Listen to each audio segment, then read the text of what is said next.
श्री कृष्ण जी की 16 कलाएं। सभी को श्री कृष्ण जन्माष्टमी की हार्दिक शुभकामनाएं। अवतारी शक्तियों की सामर्थ्य को समझने के लिए कलाओं को आधार मानते हैं।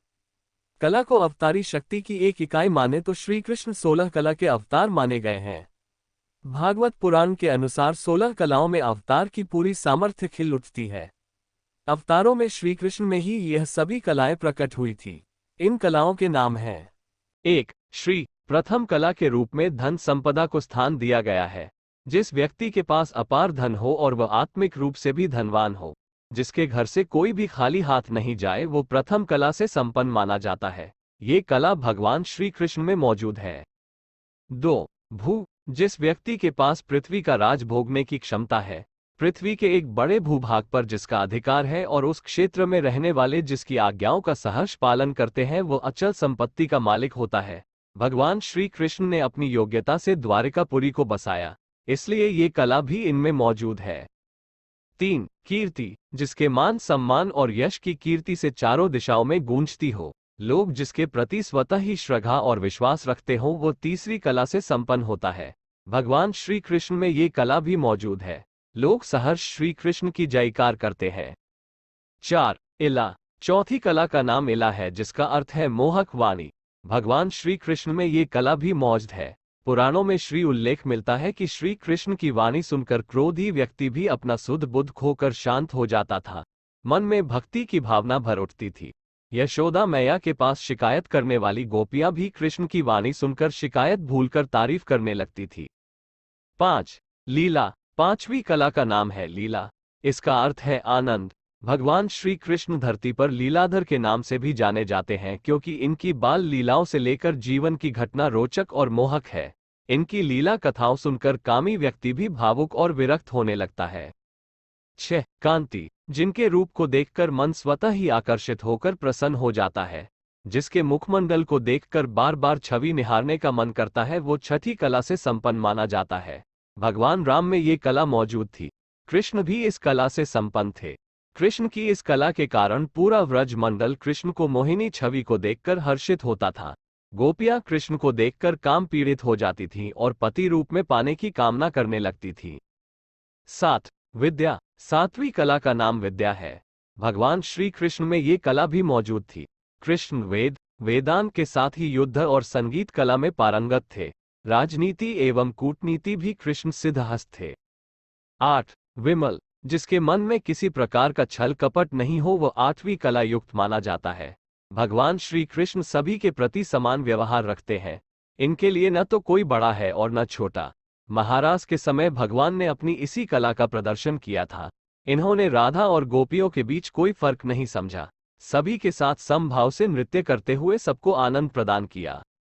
9. उत्कर्षिणी। महाभारत के युद्ध के समय श्री कृष्ण ने 9वीं कला का परिचय देते हुए युद्ध से विमुख अर्जुन को युद्ध के लिए प्रेरित किया और अधर्म पर धर्म की विजय पताका लहराई।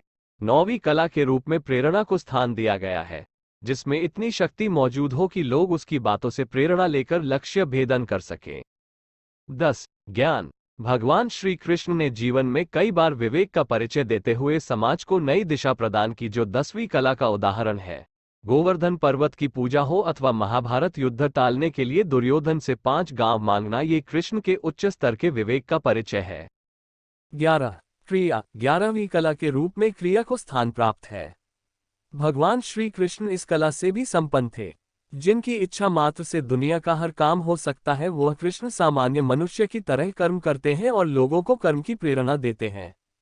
महाभारत युद्ध में श्री कृष्ण ने भले ही हाथों में हथियार लेकर युद्ध नहीं किया, लेकिन अर्जुन के सारथी बनकर युद्ध का संचालन किया। 12. योग। जिनका मन केंद्रित है, जिन्होंने अपने मन को आत्मा में लीन कर लिया है, वह 12वीं कला से संपन्न श्री कृष्ण है। इसलिए श्री कृष्ण योगेश्वर भी कहलाते हैं। कृष्ण उच्च कोटि के योगी थे। अपने योग बल से श्री कृष्ण ने ब्रह्मास्त्र के प्रहार से माता के गर्भ में पल रहे परीक्षित की रक्षा की। मृत गुरु पुत्र को पूर्ण जीवन प्रदान किया। 13. प्रहवी। 13वीं कला का नाम प्रहवी है। इसका अर्थ विनय होता है। भगवान श्री कृष्ण संपूर्ण जगत के स्वामी हैं। संपूर्ण सृष्टि का संचलन इनके हाथों में है, फिर भी इनमें कर्ता का अहंकार नहीं है। गरीब सुदामा को मित्र बनाकर छाती से लगा लेते हैं।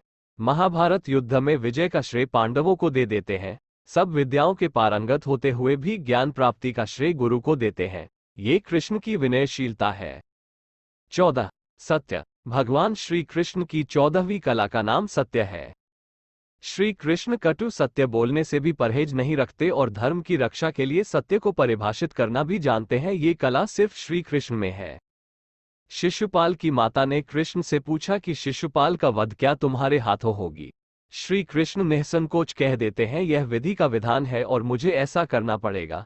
यहाँ कृष्णा रिश्ते की डोर में बंध कर शिशुपाल की माता यानी अपनी बुआ से झूठ नहीं बोलते। इसी प्रकार अश्वत्थामा वध के समय श्री कृष्ण युधिष्ठिर से ऐसा झूठ बुलवाते हैं जो सत्य की सीमा में है और जिसके बोलने से युधिष्ठिर असत्य बोलने के पाप से भी बच जाते हैं। 15. इसना। 15वीं कला का नाम इसना है। इस कला का तात्पर्य है व्यक्ति में उस गुण का मौजूद होना जिससे वो लोगों पर अपना प्रभाव स्थापित कर पाता है, जरूरत पड़ने पर लोगों को अपने प्रभाव को एहसास दिलाता है। कृष्ण ने अपने जीवन में कई बार इस कला का भी प्रयोग किया, जिसका एक उदाहरण है मथुरा निवासियों को द्वारिका नगरी में बसने के लिए तैयार करना। 16. अनुग्रह। बिना प्रत्युकार की भावना से लोगों का उपकार करना ये 16वीं कला है। भगवान श्री कृष्ण को कभी भक्तों से कुछ पाने की उम्मीद नहीं रखते हैं, लेकिन जो भी इनके पास इनका बनाकर आ जाता है उसकी हर मनोकामना पूरी करते हैं। ओम नमो भगवते वासुदेवाय।